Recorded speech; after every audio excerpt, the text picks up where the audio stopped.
नमस्कार, जी न्यूज देख रहे हैं आप। जी न्यूज पर मैं हूं आपके साथ शिरीन और सबसे पहले बुलेटिन में आपको इस वक्त की बड़ी खबर बता देते हैं। चीन के साथ झड़प पर इस वक्त की ये बड़ी खबर है। गलवान में भारत चीन सैनिकों के बीच 4 घंटे तक झड़प हुई थी। सूत्र ये अहम जानकारी दे रहे हैं। भारतीय सैनिकों ने चीन की बर्बरता का बदला लिया है। झड़प में चीन के कई सैनिकों की गर्दन टूटी, चीन के कई सैनिकों की रीढ़ की हड्डी भी टूटी। तो झड़प में चीन के कई सैनिकों की गर्दन टूटी। सूत्रों से ये बहुत अहम जानकारी और इस मामले से जुड़ी ये बहुत बड़ी खबर हम आपको बता रहे हैं। सीमा विवाद के बाद अब इसमें गलवान में भारत चीन सैनिकों के बीच 4 घंटे तक झड़प हुई थी। भारतीय सैनिकों ने चीन की जो बर्बरता थी उसका बदला लिया और इस झड़प में चीन के कई सैनिकों की गर्दन भी टूटने की खबर है। सूत्र ये भी बता रहे हैं कि रीढ़ की हड्डी कई चीन सैनिकों की ये भी टूट गई। तो बर्बरता चीन लगातार कर रहा था, लेकिन कैसे उसका ये बड़ा बदला है, ये भारतीय सैनिकों ने बड़ा बदला लिया। और इस पर ज्यादा बातचीत के लिए कृष्ण मोहन मिश्रा मेरे साथ जुड़े हैं। कृष्ण मोहन मिश्रा, सूत्रों से ये बहुत अहम जानकारी इस झड़प से जुड़ी हुई कि 4 घंटे तक झड़प हुई और बहुत बड़ा बदला हमारे सैनिकों ने लिया है। शिरीन, लगभग 5 दिन हो चुके हैं इस घटना को। 15-16 जून की दरमियानी रात पूरे देश ने बहुत ही सदमे के साथ सुना था कि एक कमांडिंग अफसर समेत 20 सैनिक वीर गति पा गए गलवान घाटी में, जहां चीन ने धोखे से हमला किया। अब धीरे धीरे वो वहां की खबरें आ रही हैं। हमने आपको सुबह बताया था कि 3री मीडियम रेजिमेंट के सैनिकों ने एक चीनी कर्नल को जिंदा पकड़ा था और बाद में चीन ने शांति वार्ता के जरिए उसे वापस लिया, जो 2 बार मेजर जनरल रैंक्स की बातचीत चुशूल में 16 जून के बाद। अब की बड़ी खबर यह है कि जो चीनी सैनिक मारे गए उनको खाली हाथ 16 बिहार के सैनिक थे, उन्होंने इस तरह से मारा कुश्ती लड़के कि उनमें से कई की गर्दनें टूटी हुई थी। जो उनकी डेड बॉडीज उठाई, उनकी जो लाशें उठाई हैं चीनी सैनिकों ने, वहां से जो खबरें आ रही हैं बता रहे हैं कि उनके शरीर के कई अंग टूटे हुए थे, उनकी रीढ़ की हड्डियां तोड़ दी गई थी कुश्ती लड़के या पत्थरों पर पटक कर। ये वो क्रोध था 16 बिहार के सैनिकों का, जो कि चीनी सैनिकों पर तब निकला जब उन्हें पता लगा कि उनके कमांडिंग अफसर कर्नल संतोष बाबू को चीनी सैनिकों ने धोखे से उस वक्त मारा जब वो शांति वार्ता करने के लिए वहां पर गए हुए थे। कर्नल संतोष बाबू के बारे में जो भी खबर आ रही है वो ये बताते हैं कि बहुत ही सीधे आदमी थे, बहुत ही सोबर इंसान थे, पढ़े लिखे थे और बहुत ही कूल हेडेड थे, बहुत ही ठंडे दिमाग से काम करते थे। और इसीलिए जब शुरुआत में चीनी सैनिकों से शाम की 5 बजे के बाद विवाद शुरू हुआ, वो टेंट हटाए जाने को लेकर, और वहां पर कुछ एक भारतीय सैनिक थे जिन्होंने उस टेंट का विरोध किया और चीनी सैनिकों से बहस शुरू हुई, झगड़ा शुरू हुआ। तो कर्नल बाबू खुद कुछ सैनिकों को लेकर आए ताकि बातचीत से वो ये मामला सुलझा सके।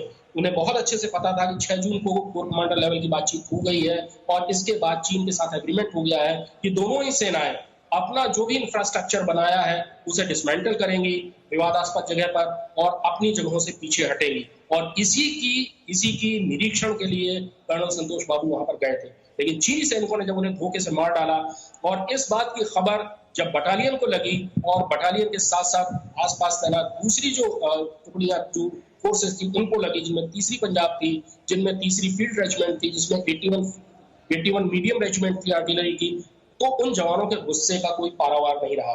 16 बिहार के जवान जिन्होंने अपने सीओ को खोया था, जो एक फादर फिगर होता है किसी भी रेजिमेंट के लिए, उन्होंने चीनी सैनिकों को बहुत ही बेरहमी से मारा। अपने कमांडिंग अफसर के धोखे सी मौत का बदला उन्होंने बहुत ही बेरहमी से लिया। किसी भी चीनी सैनिक पर कोई रहम नहीं दिखाया गया, कोई हथियार इस्तेमाल नहीं था, बुलेट फायर नहीं हो सकती थी, इसलिए कुश्ती से, पत्थरों से और चीनी सैनिकों के हाथ में जो डंडे थे उनको छीनकर चीनी सैनिकों को मारा गया। और जो खबर है उसमें यह है कि 45 से 50 तक चीनी सैनिक मारे गए हैं। बहुत सारे चीनी सैनिक, क्योंकि वो घाटी बहुत सक्रिय है, लड़ाई की वहां पर बहुत ज्यादा गुंजाइश नहीं है। और सूत्र बताते हैं कि एक मौका ऐसा आया था कि जब वैली के अंदर तकरीबन 400 सैनिक दोनों तरफ के आपस में लड़ रहे थे। बहुत सारे सैनिक नदी में गिर गए लड़ते लड़ते, लेकिन जो पीएलए के सैनिक भाग रहे थे, भारतीय सैनिकों ने उनका भी पीछा किया और उनको भी मौत के घाट उतारा। चीनी सैनिकों की अपनी भी गलतियां रही, वो बाहर से आए हुए थे, उन्हें टरेन का सही ढंग से अंदाजा नहीं था। वो एक ऐसी छोटी पहाड़ी के किनारे पर अपने जेसीबी लेकर खड़े हो गए जो कि लैंडस्लाइड का बहाना बनी, और उनकी जेसीबी और उनके कई सैनिक गलवान नदी में गिरे, जिन्हें बाद में भारतीय सेना ने उनके शव और जेसीबी मशीन को निकाला। जो भी कुल मिलाकर खबरें आ रही हैं उससे ये पता लगता है कि भारतीय सैनिकों ने, खासतौर पर 16 बिहार में जिसने अपने कमांडिंग अफसर को खोया था, उसने चीनी सैनिकों से अपने कमांडिंग अफसर की निर्मम और गैर कानूनी हत्या का मैं हत्या शब्द इस्तेमाल कर रहा हूं, ये लड़ाई नहीं थी, ये हत्या थी, जिसमें कि वहां पर लड़ाई का डिक्लेरेशन नहीं था, आपस में वो बात करने गए थे। 1967 में आखिरी बार भारत और चीनी सैनिक भिड़े थे। 1975 में असम राइफल्स के एक ग्रुप को अम्बुश किया था, लेकिन आर्मी के साथ टकराव 1967 के बाद नहीं हुआ। ऐसी स्थिति में धोखे से कमांडिंग अफसर को मारे जाने के बाद 16 बिहार के सैनिकों ने अपने 16 बिहार सैनिकों के गुस्से की कोई सीमा नहीं थी, और इसका सबूत जो चीनी सैनिकों की लाशों के डिटेल्स आ रहे हैं और जो चीन से भी खबरें आ रही हैं, वेस्टर्न मीडिया इस बारे में लिख रहा है, उनके अपने सोर्सेज हैं कि 45 से 50 चीनी सैनिक मारे गए, और जो भारतीय सैनिकों को जवाबी कार्रवाई थी, जो प्रतिशोध था, वो भयंकर था। श्री बिल्कुल। और चूंकि यहाँ पर अब ये भी साफ कि हमारे सैनिकों की बहादुरी का ये एक, हम कहेंगे कि ये एक तस्वीर है उसकी, ये तस्दीक करती है उस बात की, चूंकि धोखा देना चीन की फितरत है, लेकिन अगर कोई हमें छेड़ने की कोशिश करता है तो फिर हम क्या करते हैं उसके साथ, ये भी अब चीन को समझ लेना चाहिए। उसकी हिमाकत का जवाब कैसे दिया गया, चीन की बर्बरता का कैसे ये एक बड़ा बदला सेना ने लिया। जब भाग रहे थे, कृष्णमोहन मिश्रा हमारे सहयोगी बता रहे थे, कृष्णमोहन मिश्रा आपने अभी बताया कि भाग रहे थे, तो भागते हुए इन सैनिकों को, चीन के सैनिकों को पकड़ा हमारे जवानों ने, जो आज देश के ऊपर जिन्होंने अपना बलिदान दिया, सर्वोच्च बलिदान दिया, जिन्होंने अपनी जान न्यौछावर की। यानी अगर हमारी सेना में कोई अगर हमारी लाइन को क्रॉस करने की कोशिश करेगा, अंदर आने की कोशिश करेगा, बर्बरता दिखाएगा, तो बदला कितना बड़ा हो सकता है, ये खबर हमें बता रही है, ये खबर जो वहां से आ रही है। बिल्कुल सही बात है शिरीन। पिछला पूरा हफ्ता एक दुख के साथ बीता कि भारतीय सैनिकों की कायरतापूर्वक हत्या की गई। ये लड़ाई नहीं थी, ये हत्याकांड था। और लेकिन अब जब उसकी खबरें आ रही हैं, उस लड़ाई के डिटेल्स आ रहे हैं, वो डिटेल्स वाकई रोंगटे खड़े कर देने वाले हैं। 16 बिहार के सैनिकों ने अपने कमांडिंग अफसर को खोने के बाद लगभग कुल लड़ाई जो है वो 4 घंटे तक चली, और वो भी हाथापाई की लड़ाई। शिरीन, इसमें एक खास बात यह है कि जो गुत्थम गुत्था की लड़ाई होती है वो बहुत ज्यादा देर तक नहीं चलती। हर इंसान का एक एंड्योरेंस होता है। हथियारों के साथ आप लड़ाई देर तक लड़ सकते हैं, फायरिंग कर सकते हैं मोर्चे पर बैठकर, लेकिन हाथों हाथ जब लड़ाई होती है तो बहुत ज्यादा देर तक नहीं चल पाती। लेकिन गुस्से का आलम यह था कि लड़ाई रुक कर करीब 4 घंटे तक चलती रही, और कई बार बहुत भयंकर झड़प हुई, क्योंकि आज जैसे ही पीछे सैनिकों को खबर मिलती रही, पहले खबर ये मिली कि उस पार्टी पर हमला हुआ है, बाद में जब खबर ये मिली कि कमांडिंग अफसर को मार डाला गया है, तो इसके बाद 16 बिहार के सैनिकों ने जो उनका प्रतिशोध था वो बहुत भयंकर था, और उसका नतीजा चीनी सैनिकों ने भोगा। चीनी सैनिकों के बारे में जो खबरें आ रही हैं अलग अलग मीडिया में, अलग अलग सोर्सेज से, चीन के अंदर के सोर्सेज से, वेस्टर्न सोर्सेज से, वो ये बता रही हैं कि ये जो प्रतिशोध था भारतीय सैनिकों का वो बहुत भयानक था, और वो भी तब जब वो निहत्थे थे। उन्होंने एक भी राउंड फायर नहीं किया। आखिरी वक्त तक इतने गुस्से के बाद भी उन्होंने उस अनुशासन को नहीं तोड़ा जो भारत देश ने चीन के साथ किया है, और वो ये है कि LAC पर फायरिंग नहीं होगी। एक सिंगल राउंड बुलेट फायर नहीं की गई इस गुस्से और इस प्रतिशोध की भावना के बीच में। लेकिन चीनी सैनिकों को उन्हीं की भाषा में बहुत अच्छे से जवाब 15 और 16 जून की दरमियानी रात गलवान वैली में दिया गया। श्री और कृष्णमोहन मिश्रा, यहाँ पर देखिए, भारत का रुख हमेशा साफ रहा। हम अपनी सरहदों को सुरक्षित करना चाहते हैं, हम अपने देश की सुरक्षा में, हमारे सैनिक वहां दिन रात जुटे रहते हैं। चीन ने लगातार उकसावे की कार्रवाई इससे पहले भी की, वो करता रहा लगातार, लेकिन शायद वो भूल गया था कि अब ये नया भारत है, ये तब का भारत नहीं है, ये अब का भारत है, और इस तरह का बदला भारत ले सकता है। शायद इस बात की भनक उसे नहीं रही होगी, जो बहादुरी उसने देखी भारतीय सैनिकों की। निश्चित तौर पर चीन ने शायद उसकी ये कार्रवाई रही हो कि वो टो लेना चाहता हो, वो देखना चाहता हो कि भारतीय सेनाएं और भारतीय सैनिक किस हद तक तैयार है और किस हद तक जाने के लिए तैयार है। लेकिन मेरे ख्याल से चीन को और चीनी नेतृत्व को ये बात बहुत अच्छे से समझ में आ चुकी होगी, कम से कम चीनी मिलिट्री लीडरशिप को ये बात ग्राउंड पर बहुत अच्छे से समझ में आ चुकी होगी कि अगर भारतीय सैनिकों के साथ मुकाबला होता है तो फिर चीन को बहुत बड़ी कीमत चुकानी पड़ेगी। चीन अब बहुत बड़ी सैनिक ताकत है, लेकिन भारत की सैनिक ताकत भी अब कहीं किसी किस्म से कम नहीं है। और ग्राउंड पर वैसे 62 की लड़ाई के बाद के देखा जाए तो चीन को कभी भी ग्राउंड में भारतीय सैनिकों के आगे चीन को हमेशा झुकना पड़ा है। 1962 की लड़ाई को अगर छोड़ दें, 1967 में सिक्किम में नाथुला और चोला में घटना हुई थी, उसमें 88 भारतीय सैनिक मारे गए थे, 4 दिन तक लड़ाई चली थी और 300 से ज्यादा चीनी सैनिकों को उन्होंने मार डाला था। 1987-88 में अरुणाचल प्रदेश के सुंदरबनी में चीनी सैनिकों ने इसी तरह से LAC पार करने की कोशिश की थी। उन्होंने भारतीय इलाके में आकर अपने टेंट गाड़े थे और उसमें जनरल के सुंदरजी सेनाध्यक्ष होते थे। उन्होंने रातों रात ऑपरेशन फैल्कन के तहत एक पूरी की पूरी डिवीजन ले जाकर वहां तैनात कर दी थी और आखिरकार चीन को बातचीत की मेज पर आना पड़ा। आना पड़ा। 2014, ज्यादा पुरानी बात नहीं है, 2014 में चुमुर में चीनी सेना ने इसी तरह भारतीय इलाके में घुसने की कोशिश की थी और उस समय दूसरी सेकंड बिहार बटालियन वहां पर थी। उन्होंने चीनी सैनिकों को बहुत ही करारा जवाब दिया था और कई चीनी सैनिकों को बहुत जबरदस्त चोट आई थी, लेकिन उसमें किसी भी तरफ के किसी सैनिक की जान नहीं गई थी, लेकिन वो भी लंबा स्टैंड ऑफ चला। तो चीन क्या वक्त वक्त पर इन सारी चीजों को, भारतीय तैयारियों को परखने की कोशिश कर रहा है? और अगर वो परखने की कोशिश कर रहा था तो मेरा ख्याल है उसको हकीकत का अंदाजा और भारतीय सेना की तैयारियों का अंदाजा बहुत अच्छे से लग चुका है। बिल्कुल कृष्ण मोहन मिश्रा आप हमारे साथ रहिए। तो इस वक्त की ये बहुत बड़ी खबर है और चीन के साथ झड़प पर ये बड़ी खबर बड़े अपडेट के साथ हम आपको बता रहे हैं। आइए मैं आपको इससे जुड़ी, चूंकि सुबह से लगातार हम इस बड़ी खबर पर हैं, तो अब आपको इससे जुड़ी हुई बड़ी बातें भी हम बता देते हैं कि इस खबर के मायने आखिर क्या है, आप समझिए इसे। भारत चीन विवाद पर यह सुपर एक्सक्लूसिव सबसे बड़ी खबर और जानकारी जी न्यूज पर। सेना ने चीन के कर्नल को जिंदा पकड़ा था, ये बहुत बड़ी खबर है। इसके आप मायने भी आप लगातार देख रहे हैं जी न्यूज के माध्यम से। दूसरी बड़ी बात क्या हो जाती है इसमें, यह कि लद्दाख में चीन के कर्नल भारत के कब्जे में था। तो लद्दाख में गलवान घाटी में जो कुछ उस रात हुआ, चीन का कर्नल भारत के कब्जे में था उस वक्त। आप इस बात का मतलब समझ रहे हैं कि कर्नल चीन का वो भारत के कब्जे में था। तीसरी बड़ी बात इसमें यह है और बड़ी खबर यह कि सेना ने चीन के सैनिकों को बंधक बनाया था। चीन के सैनिक जो हमारी सरहद पार कर हमारे हिस्से में आए थे और वहां पर वो हिमाकत करने की कोशिश कर रहे थे, उन्हें बंधक बनाया था। चीन के 45 से 50 सैनिकों को मार गिराया हमारे शूरवीरों ने, हमारे सैनिकों ने।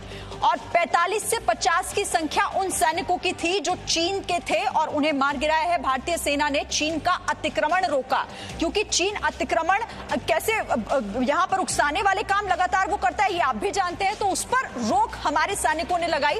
एलएसी पर चीन का अवैध निर्माण रोका, क्योंकि एलएसी पर लगातार चीन इस तरह की जो कार्रवाई कर रहा है उसे सीधे तौर पर हमारे सैनिक रोक रहे थे। वहां पर भारत से लगातार बातचीत कर रहा है चीन। तो दूसरी तरफ एलएसी पर इस तरह की हिमाकत, इस तरह की कायराना हरकत, तो दूसरी तरफ वो बातचीत की भी बात करता है। और आठवीं महत्वपूर्ण बात यह इसमें कि गलवान में भारत की जवाबी कार्रवाई से, जो गलवान घाटी में भारत जवाबी कार्रवाई कर रहा है, उससे सीधे तौर पर डरा हुआ है चीन। एलएसी के पास भारत ने सुरक्षा बढ़ा दी है। हम लगातार आपको यह भी दिखा रहे हैं कि अब चीन को सबक सिखाने की तैयारी पूरी हो चुकी है, चूंकि घेराबंदी पूरी हो चुकी है। वायु सेना के जवानों की सभी छुट्टी रद्द कर दी है और कल ही आरकेएस भदौरिया, जो कि वायुसेना प्रमुख है, उन्होंने खुद इस बारे में बताया था कि आखिर कैसे लगातार वो तैयार हैं। और उन्होंने साफ कहा था कि बस अगर अब कोई हरकत होती है चीन की तरफ से तो बहुत बड़ा और कड़ा सबक सिखाने के लिए हम सभी तैयार हैं। हमारी सेना जमीन से लेकर आसमान तक पूरी तरीके से तैयार है। आगे बढ़ते हैं, हम एक रिपोर्ट आपको इससे जुड़ी दिखाते हैं।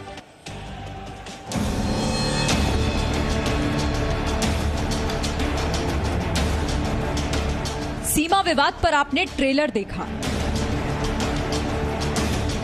अब भारत के पराक्रम की पिक्चर देखिए। चीन के गुरूर को चकनाचूर करने वाली खबर। भारतीय सेना ने चीन की आर्मी के कर्नल को जिंदा पकड़ा था। लद्दाख में हिंसक झड़प में चीन के 45 से 50 जवान ढेर हुए थे। एक बार फिर हिंदुस्तान की सेना ने ऐसा प्रचंड पराक्रम दिखाया जिसके आगे दुश्मन ने घुटने टेक दिए। लद्दाख की गलवान घाटी में हिंसक झड़प को लेकर एक ऐसी खबर आई है जिसने भारतीय सेना के पराक्रम का डंका बजा दिया है। सूत्रों के मुताबिक गलवान घाटी में हिंसक झड़प के दौरान भारत के सैनिकों ने चीन की फौज के एक कर्नल को जिंदा पकड़ लिया था। सूत्रों के हवाले से खबर है कि भारतीय सेना के 3 मीडियम रेजिमेंट के सैनिकों ने चीन के कर्नल को पकड़ा था।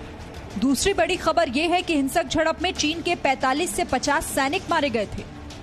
लद्दाख की गलवान घाटी में 15 से 16 जून की रात चीन और भारत के सैनिक के बीच हिंसक झड़प हुई थी, जिसमें 20 भारतीय जांबाज शहीद हो गए थे। भारत ने अपने सैनिकों की शहादत की जानकारी दी थी, लेकिन चीन ने कभी औपचारिक तौर पर यह नहीं बताया कि उसके कितने सैनिक हताहत हुए थे।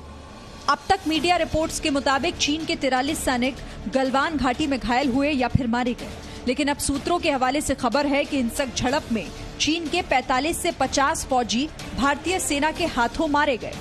भारतीय सेना के 3 मीडियम रेजिमेंट के शूरवीरों ने हमलावर चीन को ईंट का जवाब पत्थर से दिया। लद्दाख में हमारे 20 जाबाज शहीद हुए, लेकिन जिन्होंने भारत माता की तरफ आंख उठाकर देखा था, उन्हें वो सबक सिखा कर गए। गलवान में चीन के सैनिकों के साथ हुई भिड़ंत में भारतीय सेना के कर्नल संतोष बाबू शहीद हो गए। संतोष बाबू की शहादत पर पूरे देश में गम और गुस्सा था। 130 करोड़ देशवासी संतोष बाबू और उनके साथ शहीद हुए जवानों के बलिदान का बदला लेने की मांग कर रहे थे। और अब खबर है कि भारतीय सेना ने गलवान में ही चीन का हिसाब कर दिया था। भारत ने चीन को उसी की भाषा में जवाब दिया था। भारतीय सैनिकों ने गलवान घाटी की झड़प में चीन के एक कर्नल को जिंदा पकड़ लिया था। ये भारतीय सेना के पराक्रम का बड़ा प्रमाण है। इसने शूरवीरों के शौर्य पर सवाल उठाने वालों को भी पुख्ता जवाब दे दिया है। न वहां कोई हमारी सीमा में घुस आया है, न ही कोई घुसा हुआ है, न ही हमारी कोई पोस्ट किसी दूसरे के कब्जे में है। इस खबर ने अफवाहों की उड़ान पर भी विराम लगा दिया।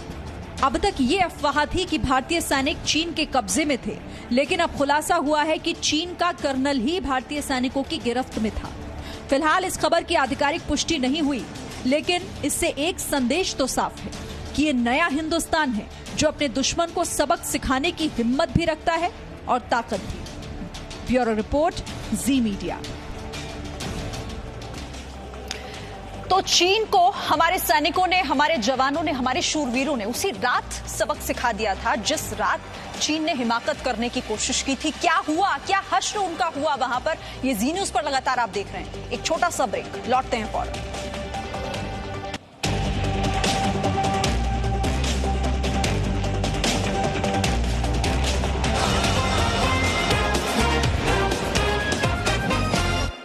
Presenting V News app, available on Google Play and App Store. Download it now.